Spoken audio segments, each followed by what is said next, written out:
কিন্তু নবী বলছে যাদের আব্বা মা দুনিয়ার মধ্যে জিন্দা, বাড়ি যে একটা সালাম দিবে, আসসালামু আলাইকুম মা, আসসালামু আলাইকুম বাবা, তার আমলনামায় একটা কবুল হজের সওয়াব লেখা হয়ে যাবে। ঘরের মধ্যে হজ, বাড়ির মধ্যে হজ। সাহাবীরা কাঁদতে কাঁদতে কাঁদতে কাঁদতে উঠে গেলেন। নবী ডাকে, সাহাবীদের চোখে পানি। আমার নবী ডাক দিয়ে বলে, সাহাবীরা রে, তোরা কেন কান্দিস? তোদের চোখে কেন পানি? তোদের কান্না আমি সইতে পারি না। আমি নবী তোদের কান্না সইতে পারি না। সাহাবীরা বলে, নবী গো, এই ওয়াজটা যদি একটা সপ্তাহ আগে পাইতাম। এক সপ্তাহ আগে আমার আব্বা মারা গেছে, 1 মাস আগে মা মারা গেছে, 2 মাস আগে আব্বা মারা গেছে। সাহাবীরা কয়, হুজুর, এই আলোচনাটা যদি কিছুদিন আগে শুনতে পারতাম, এত বড় নেকি হারায় ফেলেছি। কেমন সাহাবীদের ভিতরে প্রতিযোগিতা ছিল। আমার নবী কয়, সাহাবীরা রে, তোরা কি আমার মতো এতিম? আমি নবীর মা নাই, আমি নবীর বাবা নাই। আমার আল্লাহ বলে, হাবিব, আলাম ইয়াজিদকা ইয়াতীমান ফা।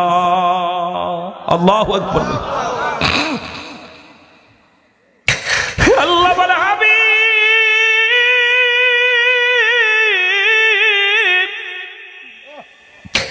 আমি আপনার এতিম বানাইলাম। পৃথিবীর মধ্যে নবী এমন এতিম। আমার নবী যখন 6 মাস মায়ের গর্ভে, বাবা দুনিয়ায় নাই।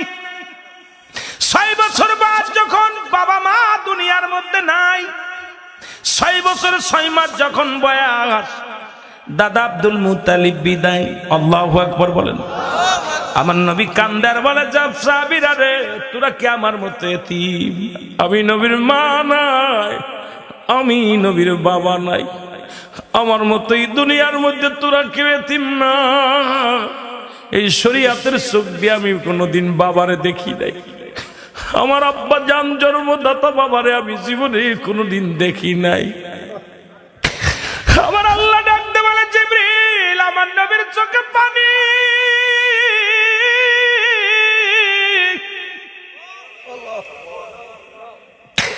আমার নবীর চোখে পানি রে, আমি আল্লাহ সইতে পারি না, দৌড়ে যা। আমার হাবিবরে বলে দেন, আজকে যাদের আব্বা নাই, যাদের মা নাই, তারা যেন আমার দরবারে এইভাবে কান্দে, রব্বির রহমহুমা কামা রব্বায়ানি সগীর। আমার ভাইরা, আমার বন্ধুরা, আমার আমি যে কথা বলতেছিলাম, এই পৃথিবীর মধ্যে মানুষের 3টা বিপদ। নাম্বার 1 হলো মানুষের মরণ, 2 নাম্বার হলো কবর, 3 নাম্বার হলো কিয়ামতের ময়দান। একটার পর একটা বিপদ। আমার দাদু ভাইরা শোনেন, 1 নাম্বার বিপদ হলো মরণ, 2 নাম্বার বিপদ হলো কবর, 3 নাম্বার বিপদ হলো কিয়ামতের ময়দান। তার 1 নাম্বারই হলো মরণ। মরণের যন্ত্রণা, মরণের যন্ত্রণা। আল্লামা মুফতি আমজাদ আলী সাহেব একটা কিতাব লিখলেন, কিতাবের নাম বাহারে শরিয়াত। এই কিতাবের মধ্যে উনি লিখতে যা বললেন, দুনিয়ার মানুষ শোনো, সাধারণ মৃত্যু যখন কোনো মানুষের হয়, 70টা তাজা উটের গায়ের চামড়া জবাই না করে উল্টো দিকে টান দিয়ে লবণ আর মরিচ লাগা দিলে যতটুক যন্ত্রণা হয়, এর চাইতে 70 গুণ যন্ত্রণা হলো একটা সাধারণ মৃত্যু। এখন আমরা অনেকেই মরণকালে পায়খানা করে দিই, অনেকেই মরণকালে প্রস্রাব করে দিই, অনেকেই মরণকালে চোখ দুটি বড় বড় হয়ে যায়, অনেকের মরণের সময় অমুসলমান জিহ্বা বাইর হয়ে যায়। তাদের মরণটা কত কঠিন হয়, জোরে বলেন ঠিক কিনা? সব চাইতে সহজ মৃত্যুটা আমরা মনে করি নামাজ পড়তে যে মৃত্যুবরণ করেছে। বাবা একটু টোনটা বাড়ায় রাখবেন, আওয়াজটা অনেক কম, আওয়াজ ভালো হচ্ছে, একটু টোনটা বাড়ায় রাখবেন। মৃত্যু সবচাইতে সহজ মৃত্যু মনে করি খানা খাইতে যে মারা গেছে, ঘুমের ঘরে মারা গেছে, নামাজের তো সিজদাগত অবস্থায় মারা গেছে। কত মানুষ নামাজের মধ্যে সিজদার মধ্যে লুটিয়ে পড়েছে, আর উঠতে পারে নাই। কি ভাই আছে না? কত আমরা মনে করি এটা মনে হয় সহজ মৃত্যু।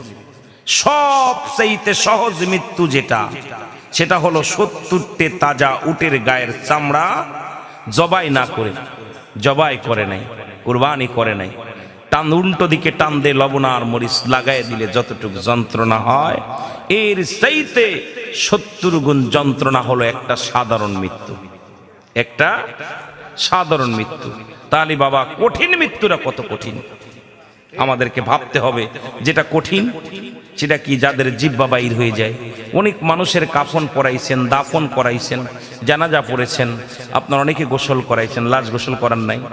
আমার বাদানরা আছেন, এর ভিতরে অনেকে লাশ গোসল করাইছেন, আছেন না? লাশ গোসল করার দেখছেন পায়খানা করে দিছে, প্রসাব করে দিছে, চোখ দুটি বড় বড় হয়ে গেছে, জিহ্বা কাঁপ বাইর হয়ে গেছে।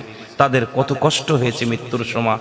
এই মৃত্যুর যন্ত্রণা থেকে বাঁচার দরকার আছে কিনা? এই জন্য 3টা বিপদ মানুষের। নাম্বার 1 হলো মানুষের মরণ, নাম্বার 2 হলো কবর, নাম্বার 3 হলো কিয়ামতের ময়দান। একটার পর একটা বিপদ, ঠিক কিনা? রিয়াজ না হয় কাল তুমি যাইবা কবরে, মরার পরে সবই রবে গো তোমার, ঠিক কিনা? একটু জোরে বলেন না। আজ না হয় কাল তুমি যাইবা কবরে, মরার পরে সবই রবে গো, ঠিক কিনা? রে দাদাই গিছে, বাবাই গিছে, ঠিক কিনা? কেউ না ফিরে আইল গো, মরার পরে সবই রবে গো। দাদা, বাবা, নানা, আপনজন সবাই চলে গেছে। হয়তো আগামীকাল আপনাদের ভিতর থেকে কে বিদায় নিবে বলতে পারি না। কে বিদায় নিবে কেউ বলতে পারি না, ঠিক কিনা? আমার ভাইরা, আমার বন্ধুরা, আমার আলোচনা শুরু থেকে এই জন্য মরণের কথা স্মরণ করায় দিই। কারণ যত বড় রাজা, যত বড় প্রজা হন না কেন, যত বড় টাকাওয়ালা বাড়িওয়ালা হন না কেন, মালাকুল মউত আসবেই, ধরা পড়তেই হবে। জোরে কোন ঠিক কিনা? পালানোর কোনো জায়গা নাই, পালানোর কোনো জায়গা নাই, পালানোর মতো বিষয়ও থাকবে না। কারণ সর্বশেষ যেদিন শেষ হয়ে যাবে সবকিছু, মালাকুল মউতেরও সেদিন মৃত্যু হয়ে যাবে, মালাকুল মউত থাকবে না। থাকবে কে সেদিন? আমার আল্লাহ। আল্লাহ বলেন কুল্লু মান আলাইহা ফান। আল্লাহ কয় বান্দারে যেদিন সব কিছু চূর্ণ বিচ্ছিন্ন করে দিব,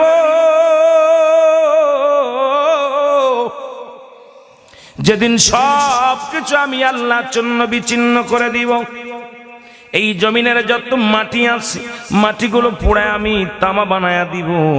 এই জমিনের মধ্যে যত পানি আছে সমস্ত পানিগুলো আমি আল্লাহ পুড়ায়া ছাই বানায়া দিব। পানি পুড়ে কি হবে? পানি পুড়ে ছাই হয়ে যাবে, জমিনের মাটিগুলো পুড়ে তামা হয়ে যাবে, কিচ্ছু বলতে কিচ্ছু থাকবে না। সেদিন থাকবে শুধু আমার আল্লাহ। মারহাবা বলেন না। কে থাকবে? কে থাকবে? আল্লাহ। ও মুসলমান শুনে নাও, থাকবে শুধু আমার আল্লাহ। আল্লাহ বলে বান্দারে সেদিন থাকবো, আমি থাকবো আমার নবীর ভালোবাসা নিয়ে। সুতরাং পৃথিবীর মধ্যে গোলামি করব কার? দাসত্ব করব কার? এ মুসলমান বাঁচাই কে, মারেন কে, খাওয়ান কে? সব কিছুর মালিক আমার আল্লাহ। একমাত্র পূজা করব তার, ইবাদত করব তার। এই জন্য আল্লাহ ডাকতে বলেন, হাবিব জানায়া দাও, আল্লাহু আল্লাহু আহাদ আল্লাহুস সামাদ লাম ইয়ালিদ ওয়া লাম ইউলাদ ওয়া লাম ইয়াকুল লাহু কুফুয়ান আহাদ। আল্লাহ ডাকতে বলে, হাবিব ওদেরকে জানায়া দেন আমি আল্লাহ এক। ইবাদত করব কার? জোরে বলেন কার? আমরা কার? আরো জোরে বলেন আমরা কার? আল্লাহ কয় বান্দারে ইবাদত করবি আমার, আমি আল্লাহ এক, আমার কোনো দ্বিতীয় নাই। যারা চন্দ্র পূজা করে, যারা প্রতিমা পূজা করে, যারা দেবতা পূজা করে, দুনিয়ার মধ্যে আমি আল্লাহকে ব্যতীত আরো অনেক আল্লাহ বানাইয়া যারা শিরকি করলো, যারা দুনিয়ার মধ্যে অন্যর কাছে সাহায্য চাইলো, আল্লাহ বলেন বান্দারে শুনে নাও, আমি আল্লাহ এক, আমি আল্লাহ এক। আর পৃথিবীর মধ্যে কারো জন্ম দিই নাই, কারো থেকে জন্ম নিই নাই, সুতরাং আল্লাহর আর কোনো দ্বিতীয় কেউ নাই, অংশ নাই, তার কাছে ইবাদত করব বলো আমার আল্লাহ। আল্লাহ কয় বান্দারে, আসমান জমিনের মধ্যে আমার সমতুল্য, আমার সমকক্ষ আমি আর কাউকে করি না। আর একটু জোরে বলেন আল্লাহু আকবার। আপনাদের কষ্ট হয়? তাহলে ইবাদত করব কার? নামাজ কার হুকুম? আর বলেন কার হুকুম? এ মুসলমান, আল্লাহর হুকুম মানার দরকার আছে কি না? আপনার হায়াতের মালিক কার হাতে? রিজিকের মালিক কার হাতে? এই জীবনের মালিক কার হাতে? সব কিছুর মালিক যদি সে হয়, গোলামিও করব তার। জোরে বলেন ঠিক কিনা? আর একটু জোরে বল আল্লাহু আকবার। এ আমার ভাইরা, আমার বন্ধুরা, আমার শুনে নাও, কথাগুলো বললে বুঝতে পারবেন। মানুষের মৃত্যু হয় দুইটা টাইমে, আমি প্রায়টা আলোচনার মধ্যে বলি। একটা হলো রাতের বেলা, একটা হলো দিনের বেলা। একটা হলো রাত আর একটা হলো দিন। এ মুসলমান, হয় মৃত্যু হয় দিনের বেলা, না হয় রাতের বেলা। আল্লাহু আকবার বলো। রাতের শুরু হলো নামাজ, দিনের শুরু হলো নামাজ। এখন নামাজও আল্লাহর, আমিও আল্লাহর। এ মুসলমান শুনে নাও, দিনের শুরু হলো ফজর। ফজরে 2 রাকাত সুন্নাত নামাজ তুমি আদায় করলা, তুমি আমার নবীর প্রেমিক হয়ে গেলা। এখন আজকে যারা মাহফিলে বসছেন, যারা ফজরের নামাজটা পড়ছো, তারা আমার নবীর প্রেমিক। এখন আল্লাহ 2 রাকাত ফরজ নামাজ যখন তুমি আদায় করছো, সঙ্গে সঙ্গে তুমি আমার আল্লাহর গোলাম হয়ে গেছো। এখন দিনের মধ্যে যদি মৃত্যু হয়, দিনের মধ্যে যদি আপনার আমার মরণ হয়, আপনার আমার মরণটা হবে আমার নবীর প্রেমিক, আল্লাহর গোলাম। আর একটু জোরে বলা যাবেন আল্লাহু আকবার। এখন ফজরের নামাজ দরকার আছে কি না? এ কার হুকুম? জোরে বলেন কার হুকুম?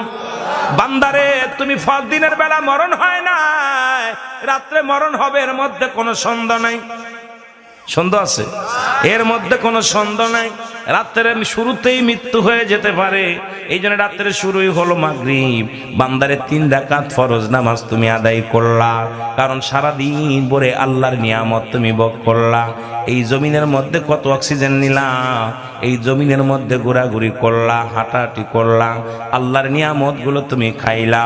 ও বান্দা, শুরুতেই আমার আল্লাহর শুকরিয়া আদায় করো, আল্লাহর গুণকীর্ত করো। এ বান্দা, 3 রাকাত ফরজ নামাজ তুমি যখন আদায় করলা, ও মুসলমান শুনে নাও, শুনে নাও, এবার তুমি কি করলা? তুমি আল্লাহর গোলাম হয়ে গেলা। এবার 2 রাকাত সুন্নাত নামাজ তুমি আদায় করলা, তুমি আমার নবীর প্রেমিক হয়ে গেলা। এখন মুখে মুখে সবাই বলি আমরা মুসলমান, নবীরে ভালোবাসি। যদি নামাজের সাথে সম্পর্ক নবীর, আমরা আল্লাহরে ভালোবাসি, আল্লাহর সাথে সম্পর্ক হলো নামাজ। এ মুসলমান শুনে নাও, শুনে নাও, এবার রাতের মধ্যে যদি মৃত্যু হয়, তোমার মৃত্যুটা হবে আল্লাহ। ও মুসলমান, ইমানদারির কাতারে তুমি উঠতে পারবা। আল্লাহর গোলাম রাসূলের প্রেমিক হইয়া এই দুনিয়া থেকে যদি মৃত্যুবরণ করতে পারো, তোমার জন্য অপেক্ষা করে আমার আল্লাহ বলে,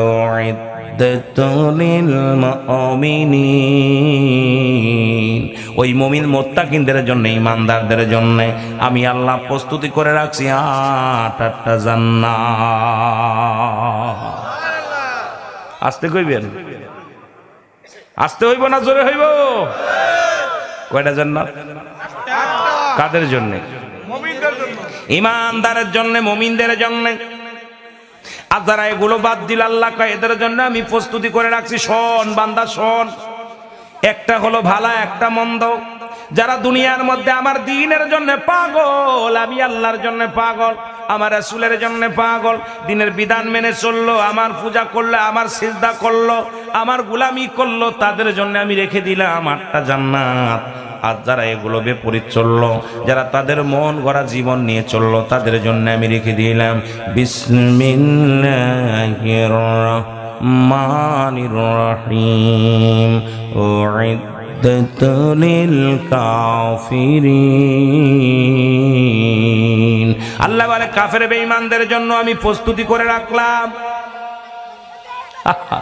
মুমিনদের জন্য প্রস্তুতি করে রাখছে, বেঈমান কাফেরদের জন্য প্রস্তুতি করে রাখছে।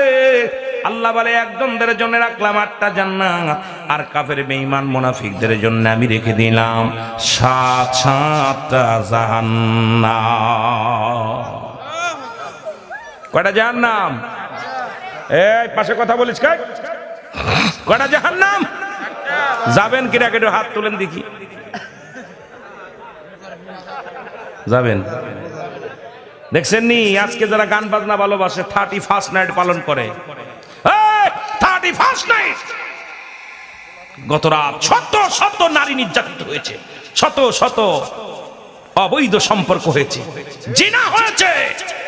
সেটা বাদ দিয়ে 31st নাইট বাদ দিয়া জান্নাতের বাগান সাজাইছে। ওই 31st নাইট যারা পালন করলো এদের জন্য আল্লাহ রেখে দিয়েছে 7টা জাহান্নাম। কয়টা জাহান্নাম? কয়টা কয়টা? এই দেশে 90% মুসলমান। কত পার্সেন্ট? কত পার্সেন্ট? 90% মুসলমান থাকা পরও 31st নাইট পালন হয়। শত শত নারী নির্যাতিত হয়েছে। এ মুসলমান, আপনার মেয়ে আমার মেয়ে, আপনার ছেলে আমার ছেলে, আমার বোন আপনার বোন, আপনার বিবি আমার বিবি, কোথায় আজকে অবস্থান দাঁড়িয়েছে কোথায়? একবার কি আমাদের চিন্তা করার দরকার আছে? হ্যাঁ, আমার মরণ নসিবে কখন কেউ তো জানি না, আমার মরণ নসিবে এই আমি চলে যাব, আমায় তোমরা ভুইলা যাইও না, আমি চলে যাব না, আমার মরণ নসিবে কখন এ দুনিয়ার মুসলমান।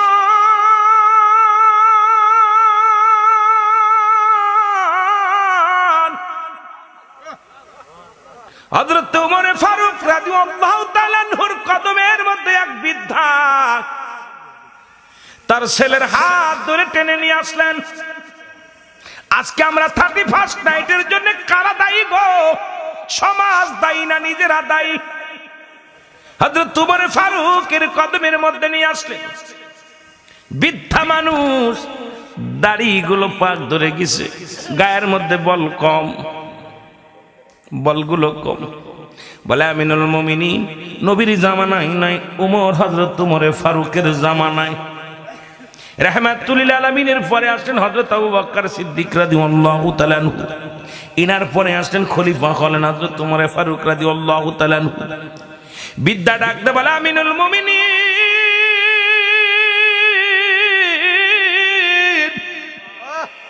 আপনার কদমের মধ্যে আমার ছেলেটাকে ধরে আনতে বিচার করা লাগবে। খলিফা ডাকতে বলে বাবারে তোমার আব্বাজান কিনা? কয় হা, সন্তানের বিচার আজকে ওই সন্তানের জন্য জাহান্নামে যাওয়া। দাউসের পিতা মাতা বিনা হিসেবে জাহান্নামে যাবে গো। দাউসের পিতা মাতার কোনো কবরে আযাব, কবরে কোনো হিসাব হবে না, বিনা হিসেবে জাহান্নামে ছুঁড়ে মারবে। দাউস কারা? এ মুসলমান শুনে নাও, দাউস হলো ওই সমস্ত মেয়েরা, ওই সমস্ত ছেলেরা। ছেলে দাউস হলো যে সমস্ত ছেলেরা ছেলে কুলে জন্ম নিয়ে গলায় সোনার চেন নেয়, হাতে চুরি দেয়, নাক ফোড়ায়, কান ফোড়ায়। হয়তো আপনাদের ইটালি টাকা বেশি, দেখি যে অনেক ছেলের গলার মধ্যে স্বর্ণের চেন। বালা করে হন রে বাবা, আলোচনাটা শোন, ধীরে ধীরে আলোচনার মধ্যে যায়। ওই সমস্ত ছেলে দাউস, যে সমস্ত ছেলেরা নাক ফোড়ায়, কান ফোড়ায়, গলায় সোনার চেন ব্যবহার করে, হাতে চুরি ব্যবহার করেন, মেয়েদের মতো কথাবার্তা বলে, মেয়েদের মতো ভাব ভঙ্গি করে, এরা হলো দাউস। এই দাউসের পিতা মাতা ইয়াউমুল কিয়ামতের ময়দানে তাদের 1 নাম্বার বিচার হলো তাদের কোনো হিসাব হবে না, নিকাশ হবে না, একবারই তাদের জন্য জান্নাতুল ও মুসলমান জাহান্নাম ওই হাবিয়া দজখানা অপেক্ষা করতেছে। জোরে বলো আল্লাহু আকবার। এখন 31st নাইটে অনেক যুবক, এ যুবক শুনে নাও, অনেকের বাবা চলে গেছে চিল্লা দিতে, 40 দিনের চিল্লা দিতে গেছে। অনেকেই কপাল ছুলে ফেলেছে নামাজ পড়তে পড়তে। অনেকে আবার বাড়ির মধ্যে বুজুর্গ পানা করি, সন্তান তো আমার, ওই ছেলে আমার, ওই মেয়ে আমার যদি কন্ট্রোল না করতে পারি, কিসের নামাজ, কিসের রোজা, কিসের ইমানদারির বড়াই করে মুসলমান? কারণ ইয়াউমাল কিয়ামতের ময়দানে আল্লাহর আদালতে দাঁড়াইতে হবে, এর মধ্যে কোনো সন্দেহ নাই। দাউস মেয়ে বাবা, যে সমস্ত মার আজকে আলোচনা শোনো, এই সমস্ত মারা শুনে না। দাউস মেয়ে ওই সমস্ত মেয়েরা যারা জর্জেট কাপড় পরে, পাতলা কাপড় পরিধান করে, শার্ট পরে, প্যান্ট শার্ট পরে।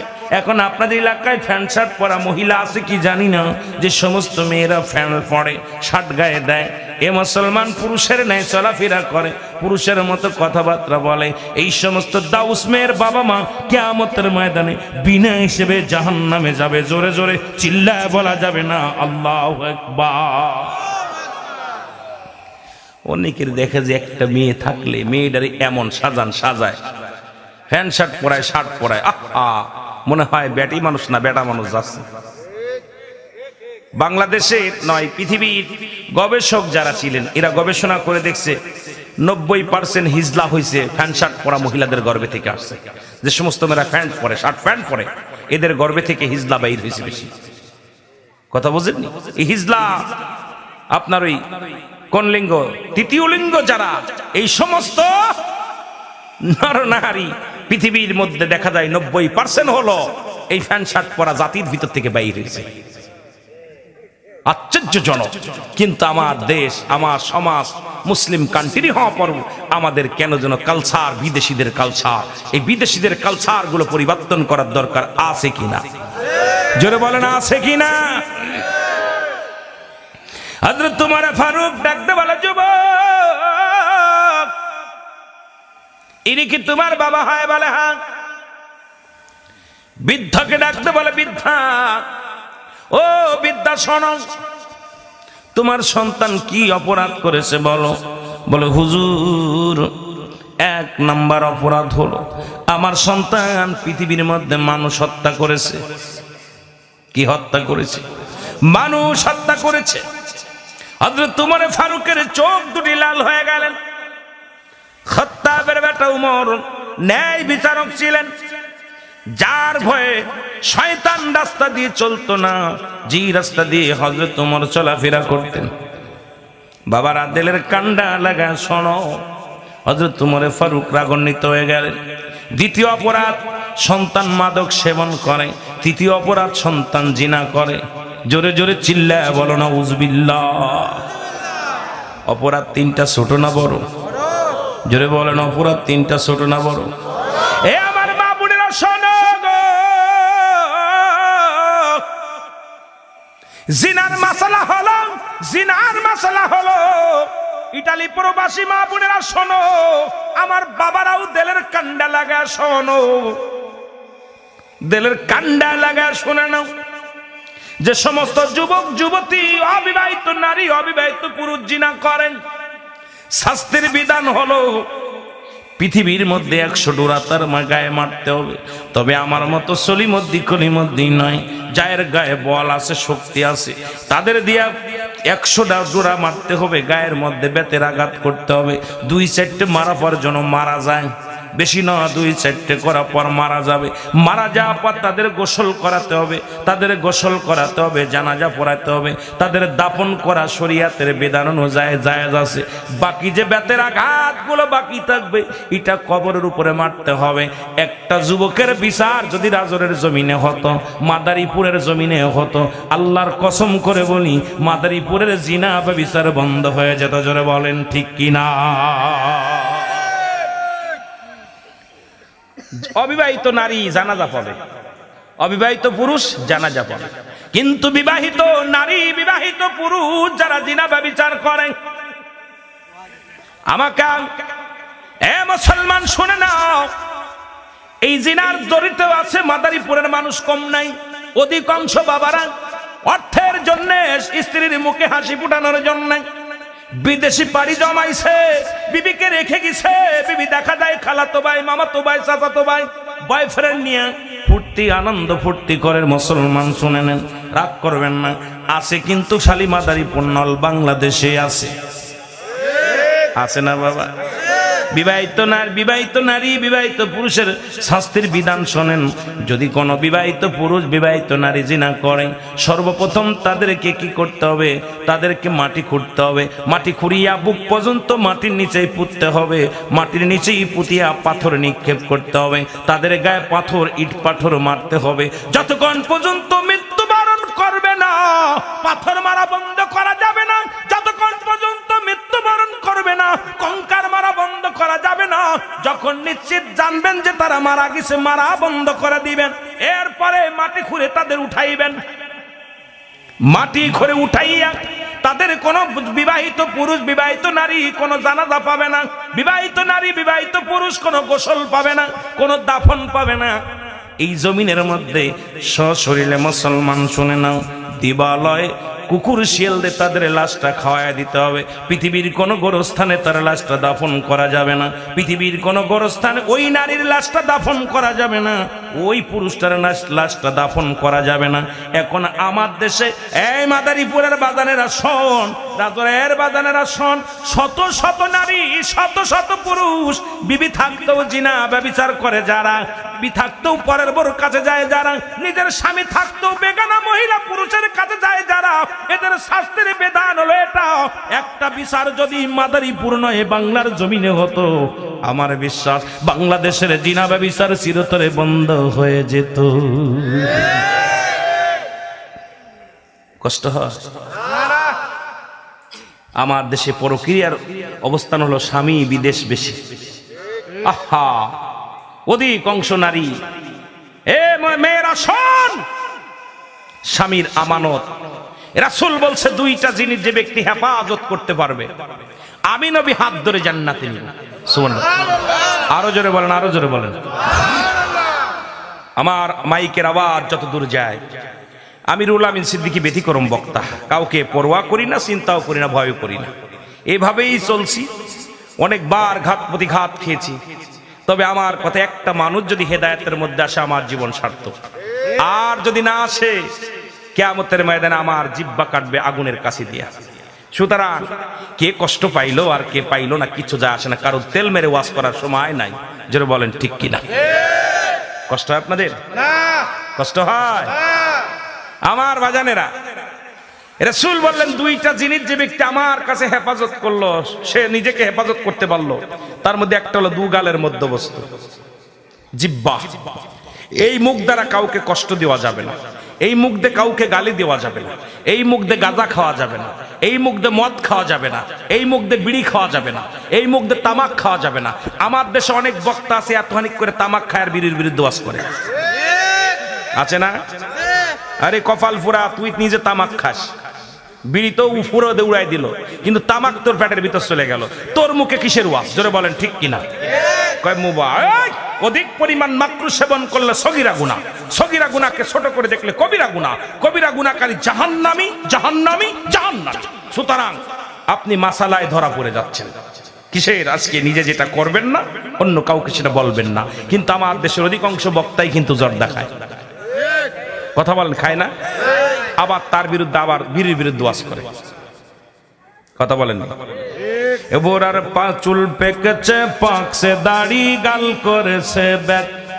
তোরা দেখ, তোরা দেখ রে, তবু বুড়া টানে সিগারেট। জোরে বলেন ঠিক কিনা? ও বুড়ার পাউ গেছে কবরে, বুড়া হাতে নিছে লাঠি, বুড়ার মুখে জলে বাইরে জুনের গুদের বাতি। বুড়ার চুল পেকেছে, ও বুড়ার চুল পেকেছে, পাকছে দাড়ি, গাল করেছে ব্যাক। তোরা দেখ, তোরা দেখ রে, তবু বুড়া টানে সিগারেট। আরে দাড়িগুলো পেকে গেছে, লজ্জা লাগে। মুখটাকে এই মুখ দিয়ে জিকির করবেন, এই মুখ দিয়ে আল্লাহরে ডাকবেন, এই মুখ দিয়ে দুরূদ শরীফ পড়বেন, এই মুখ দিয়ে আব্বা মারে ডাকবেন, এই মুখ দিয়ে দ্বীনের দাওয়াত দিবেন। আহা, সেই মুখটা পবিত্র জিনিস খাবেন, সেই মুখটা আল্লাহ নাপাক পানি খাওয়ান নাই। মান নাবির সঙ্গে নাবি 10 মাস 10 দিন কি সুন্দর ব্যবস্থা করে দিছে, যাতে করে আমার বান্দাই মুখটা পবিত্র রাখে। আর সেই মুখের মধ্যে বুড়া হয়ে গেছে, চুল পেকে গেছে, এরপর সুপড়া ভেঙে তাও গোপনে গোপনে টান দেয় সিগারেট ধরে ধরে। যেটা বলেন ঠিক কিনা? কষ্ট পান?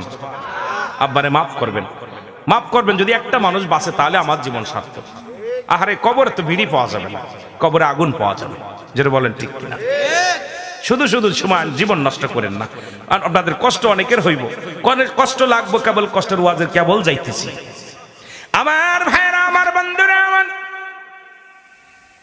এই আর একটা হলো দুগালের মধ্যে বস্তু যে ব্যক্তি হেফাজত করতে পারল, নবী বলেন আমি তার হাত ধরে জান্নাতে নিয়ে যাব। আর একটা হলো দু পায়ের মধ্যে বস্তু, যেটা হলো লজ্জাস্থান। পুরুষ লিঙ্গ স্ত্রীলিঙ্গ একমাত্র স্বামী স্ত্রী ব্যতীত অন্য কোন পুরুষের কাছে যাবে না, অন্য কোন নারীর কাছে যাবে না। যে ছেলে যে মেয়ে এটাকে গ্যারান্টি দিল, যেটা এটা হেফাজত করে যে রাখলো, আমার নবী তার হাত ধরে জান্নাতে নিয়ে যাবে। জোরে বলেন মারহাবা। এখন যদি হাত উঠাইতে বলি, ভাই কয়জন উঠাবেন? আশা করি মোটামুটি সবাই। হুজুর একটা কন্ট্রোল করলে আরেকটা করতে পারি না, মুখ তো এটা পবিত্র করতে পারিনি, গালি গালাস রাগারাগি উড়াউড়ি কত কিছু করি, মুখটারে পবিত্র করতে পারিনি। নবীর সাথে জান্নাতে যেতে চান না আপনারা? তাহলে দুইটা কন্ট্রোল করার দরকার আছে কিনা? জোরে বলেন, কন্ট্রোল করার দরকার আছে কিনা? এ দরদি বন্ধুরা শুনে নাও, দিলের কান্ডা লাগা শোনো, মন দিয়া শোনো আমার দাদু ভাইরা। এই দুইটা জিনিস যে ব্যক্তি হেফাজত করতে পারবে, নবী তার হাত ধরে জান্নাতে নিবে। হযরত উমর ফারুক ডাকতে বলে, যুব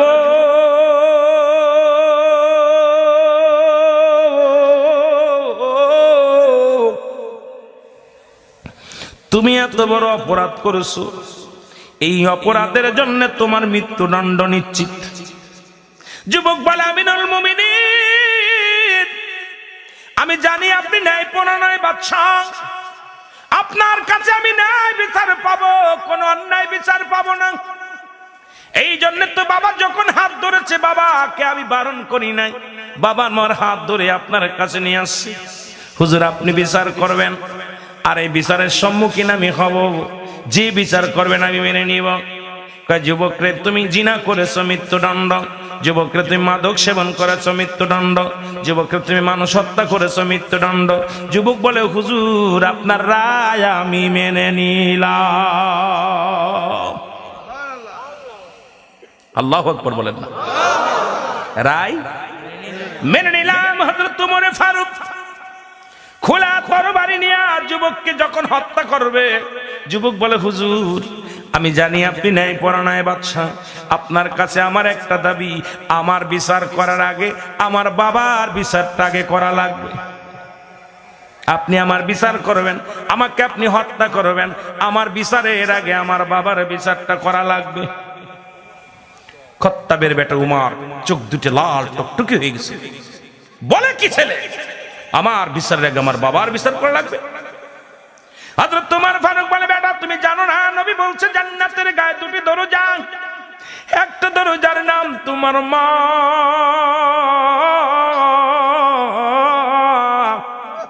আর একটা দরজার নাম তোমার বাবা। তুমি কার বিরুদ্ধে অভিযোগ করো যুবক? ওরে একদিন নবীজি বলতেছে, সাহাবীরা রে, তোমরা কেউ কি কবুলাতের সওয়াব পাইতে চাও? সাহাবীরা বলে, ইয়া রাসূলুল্লাহ, ইয়া হাবিবাল্লাহ, কে বানা চায়? আমার নবী বলে, সাহাবীরা রে, যাদের ঘরে আব্বা মা জিন্দা আছে, বাড়ি যে সালাম দিবা, আসসালামু আলাইকুম মা, আসসালামু আলাইকুম বাবা, তোমার আমল নামায় একটা কবুল হজের সওয়াব হয়ে যাবে। এ বাদান কিডা কিডা আব্বা মারে সালাম দিছিল, একটু হাত উঠা দেখা যায়। আল্লাহ, বাবা মারে সালাম দিছেন, বাড়ি যে সালাম দিবেন, আসসালামু আলাইকুম মা, আসসালামু আলাইকুম বাবা, যতবার সালাম দিবি ততবার একটা করে কবুল হজের সওয়াব পাবি। এর লক্ষ টাকা খরচ করে মদিনায় গিয়েছর, কবুল হতেও পারে নাও পারে। তাই বলে আবার যাদের সম্পদ আছে তারা আবার বলেন না আমরা যাব না, সবারই যেতে হবে। কিন্তু নবী বলছে, যাদের আব্বা মা দুনিয়ার মধ্যে জিন্দা, বাড়ি যে একটা সালাম দিবে, আসসালামু আলাইকুম মা,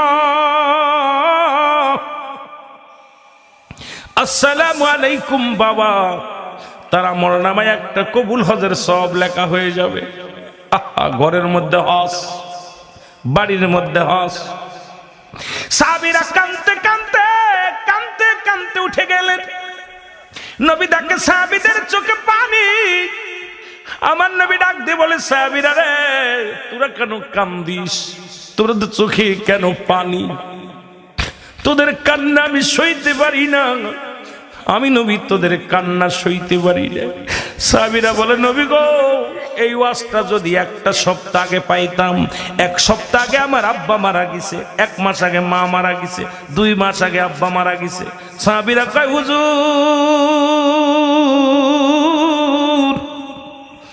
এই আলোচনাটা যদি কিছুদিন আগে শুনতে পারতাম। এত বড় নেকি হারায় ফেলেছি। কেমন সাহাবীদের ভিতরে প্রতিযোগিতা ছিল। আমার নবী কয়, সাহাবীরা রে, তোরা কি আমার মতো এতিম? আমি নবীর মা নাই, আমি নবীর বাবা নাই। আমার আল্লাহ বলে, হাবিব, আলাম ইয়াজিদকা ইয়াতীমান ফা। আল্লাহু আকবার। আল্লাহ বলে, হাবিব,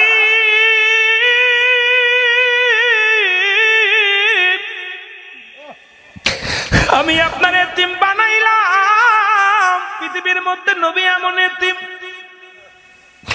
আমার নবী যখন 6 মাস মায়ের গর্ভে, বাবা দুনিয়ায় নাই। 6 বছর বাদ যখন বাবা মা দুনিয়ার মধ্যে নাই, 6 বছর 6 মাস যখন বয়স, দাদা আব্দুল মুত্তালিব বিদায়। আল্লাহু আকবার বলেন। আমার নবী কান্দার বলে, যাব সাহাবীরা রে, তোরা কি আমার মতো এতিম? আমি নবীর মা নাই, আমি নবীর বাবা নাই। আমার মতো এই দুনিয়ার মধ্যে তোরা কেউ এতিম না। এই শরীয়তের চোখ দিয়ে আমি কোনোদিন বাবারে দেখি নাই। আমার আব্বা জান জন্মদাতা বাবারে আমি জীবনে কোনোদিন দেখি নাই। আমার আল্লাহ ডাকতে বলে, জিবরিল, আমার নবীর চোখে পানি।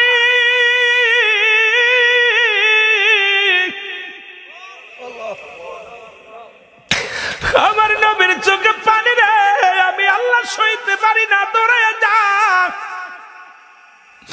আমার হাবিবরে বলে দেন, আজকে যাদের আব্বা নাই, যাদের মা নাই, তারা যেন আমার দরবারে এইভাবে কান্দে, রব্বি রহমহুমা কামা রব্বায়ানি সগীর। আমার বাজানেরা, অনেক লম্বা আলোচনা। পিতামাতার হকের ওয়াজ দিছে, ওই জিনা ব্যভিচারের ওয়াজ দিছে, এরপরে আপনার কবরের ওয়াজ, অনেকগুলো সাবজেক্ট। এই জন্য আমি এমনভাবে আলোচনা করবো, সব দিক চলে যাবে। কারণ আপনারা পল্লীর মানুষ, আপনাদেরকে ঠক দেওয়া যাবে না। যেটুকু আলোচনা করব যেন একটা মানুষের হৃদয়ে লাগে, আমল করে যেতে পারি। নবীজি বললেন, আমার সাহাবীরা রে, দেখেন আদম নবী, আমার আল্লাহ আমার নবীর উম্মতদের কত ভালোবাসে। আদম আলাইহিস সালাম দোয়া করে, কি করে জানেন? রব্বানা জালামনা আনফুসানা ওয়া ইল্লাম তাগফির লানা ওয়া তারহামনা লানাকুনান্না মিনাল। দোয়াটা কার? আদম নবী। কার দোয়া? কথা কি বোঝেন? আমার কথা বুঝতে কষ্ট হচ্ছে? আদম নবী বলে, আল্লাহ, আমি আদম জালিমদের অন্তর্ভুক্ত কিছু, আমারে তুমি ক্ষমা করে দাও। আদম নবী কান্দে নবী নিজের জন্য, আর আমার নবী কান্দে উম্মতের জন্য। বুঝতে হবে আলোচনা খুব জ্ঞান দ্বারায়, খুব হিসাব করে। সারা জীবন ওয়াজে বসলাম, কিচ্ছু নিতে পারি নাই। আজকে বসেছি, যদি 2টা কথা নিতে পারি। বাবা, আমরা আপনাদের উস্তাদ, আপনারা ছাত্র। যতক্ষণ পর্যন্ত মাহফিলের মাঠে বসে আছি, এরপর আপনারা তোমার ভাই, সবাই ভাই, সবাই হয় বন্ধু। কেউ ভাই, কেউ বাবার সমতুল্য, কেউ চাচার সমতুল্য, কেউ বন্ধুর সমতুল্য, কেউ উস্তাদের সমতুল্য। কিন্তু যতক্ষণ পর্যন্ত আমরা মঞ্চে বসবো আলোচনার মাঠে, এই জন্য জুমলায় খবরিয়া, জুমলায় হিংসায়া। আমি আলোচনা করব জুমলায় খবরিয়া হিসেবে, যে বক্তা মনের ভাব প্রকাশ করলে শ্রোতা সহজেই বুঝতে পারে। সেই ভাষাটাই আমাদের ব্যবহার করা উচিত। এমন কোনো ভাষা বলা যাবে না যে ভাষা দ্বারা বক্তার শ্রোতার বুঝতে কষ্ট হয়, শ্রোতার বুঝতে কষ্ট হয়। আরেকটা হলো জুমলায় হিংসা, বক্তা যা মনের ভাব প্রকাশ করে শ্রোতা কোনো কলাও বুঝতে পারে না, এটাকে বলা হয় জুমলায় হিংসা। মারহাবা বলেন না? এই মুফতি সাহেব, উপরে এসে বসেন। আপনি আজকে মিডিয়া চালাচ্ছেন বলে নিচেই বলছেন, উপরে এসে বসেন। উনি আপনাদের সন্তান, বরিশালের ছেলে। উনি ত্রিপল টাইটেল এবং 1 মাদ্রাসার শিক্ষক, মুফতি মেহেদী হাসান সিদ্দিকী, অনেক বড় বক্তা। আমার আল্লাহ কবুল করুক। উনি আজকে আপনাদের জন্য অনেকগুলো মিডিয়া আনছে, 9টা মিডিয়া উনার সেই বাড়ি থেকে বলছে ভাইজান আমার মিডিয়া। আমি কি এতগুলো মিডিয়াতে কি হবে? কয় আমার নিয়ে যেতে বলছে বারবার। এখন তার মিডিয়ার চালাইতে যে নিজেই মিডিয়া হয়ে গেছে। আল্লাহু আকবার বলেন না। তো যেটা বলতেছিলাম, আদম নবী কান্দে তার জন্য, আর আমার নবী কান্দে আমার জন্য। কার জন্য? জোরে বলেন কার জন্য? হযরত ইউনূস আলাইহিস সালাম কান্দে কি করে জানেন? পড়েন আমার সাথে, লা ইলাহা ইল্লা আনতা সুবহানাকা ইন্নী কুনতু মিনাজ। কি মজার একটা বিষয়, ওয়াজ খালি মজাই লাগার কথা। ইউনূস আলাইহিস সালাম বলছে আল্লাহ আমিও তো জালিমদের অন্তর্ভুক্ত হয়ে গেছি। বলছেন জালিমিন, আমিও তো, হে আল্লাহ আমি ইউনূস আলাইহিস সালাম তো জালিমদের অন্তর্ভুক্ত হয়ে গেছি। আদম নবী বলে আমি তো জালিমদের অন্তর্ভুক্ত হয়ে গেছি। তাই বলে কি আদম আলাইহিস সালাম জালিম? যদি কেউ জালিম বলে তার ঈমান থাকবে না। ইউনূস আলাইহিস সালাম জালিম? যদি কেউ বলে তার ঈমান থাকবে না। আবার এই ওয়াজ শুনে হঠাৎ করে কোন মৌলবী যদি কয় হুজুর যে ওয়াজ করলো তাহলে আদম কি জালিম ছিল নি রে? এই কথা বুঝেননি না, জালিম বাবার সঙ্গে সঙ্গে তার ঈমান চলে যাবে। বলতেছে আল্লাহ আমি জালিমদের অন্তর্ভুক্ত গেছি, আমাকে তুমি ক্ষমা করে দাও। আমার নবী কান্দে, সাহাবীরা আরে কান্দিস না, চোখের পানি মুছে ফেল। আমার নবী বলে উম্মতিরা রে তাড়াতাড়ি তোরা চোখের পানি মুছে ফেল, কারণ এই মাত্র জিবরিল আমিন এসে আমারে জানায়া দিয়ে গেছে যাদের আব্বা নাই যাদের মা নাই তাদের জন্য বোনাস পয়েন্ট। যাদের আব্বা নাই যাদের মা নাই, এরপরে তো নবী প্রথম জীবনে বলেছিল তোমরা কবর জিয়ারত করো না, মাজার জিয়ারত করো না, কারণ কবর পূজারি হয়ে যাবে। শেষ জীবনে নবী বলছে তাগিদ দিছে তোমরা বেশি বেশি করে কবর গোরস্থানে যাও, মা বাবার কবরের পাশে যাও, দাদা দাদির কবরের পাশে যাও। কারণ যখন কোনো বান্দা কবরের পাশে যে দাঁড়ায় দুনিয়াবি মোহ কেটে যায়, পরকালের কথা চিন্তা এসে যায়, তার অন্তরের ভিতরে ভয় আসে। আল্লাহ কেমনে শুয়ে আছে আব্বা জান, কেমনে শুয়ে আছে আমার মা জননী, এই ঠান্ডা মাটির মধ্যে দাদা দাদি কেমনে ঘুমায় আছে রে আল্লাহ। যাদের দিন কাটে না, যাদের রাত কাটে না, যারা আমাদের মতো সংসার করেছে তারা কেমনে শুয়ে আছে গো আমার আল্লাহ। এই জন্য আমার নবী বলে সাহাবীরা রে তোরা বেশি বেশি করে জিয়ারত কর, বেশি বেশি করে আব্বা মার কবরের পাশে দাঁড়ায়া যা, আর দোয়া কর রব্বির রহমহুমা কামা। আল্লাহ ডাক দে বলে হাবিব